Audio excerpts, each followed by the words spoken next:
What more do you need? Okay. All right. We're going down that route. Steve Jobs or Elizabeth Holmes are you making reference to? I guess more Elizabeth Holmes. Okay. I've forgotten the question now. She's got a husky voice and black tone leg. Problem solved. What were we talking about there? And this seems to me to strike at this very problem now, where people will put up a feelings-based, prejudice-based perspective and not worry about whether it's backed by the evidence. And on top of that, this is particularly true in journalism, where I think there's more than just that going on, if I'm honest. I think what you have is journalists increasingly are now playing to the crowd of other journalists. They've stopped trying to seek the truth, to cover the issues fairly. What they're trying to do is make sure that other journalists see them having asked the right questions.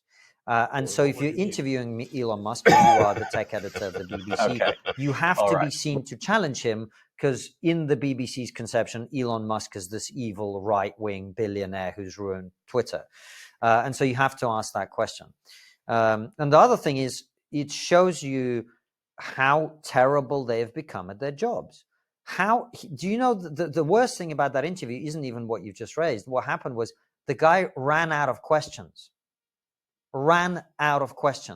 How do you run out of questions when you interviewing the guy who says that he wants to preserve humanity by extending it over several planets? How do you run out of questions when you're interviewing a guy who has built one of the most successful breakthrough innovative companies in the world in Tesla? How do you run out of questions when you're interviewing a guy who spent a huge fortune and overpaid in order to buy Twitter because he believes that changing the way our conversations are being had is essential to changing the way our society is going? How do you run out of questions? How is that possible?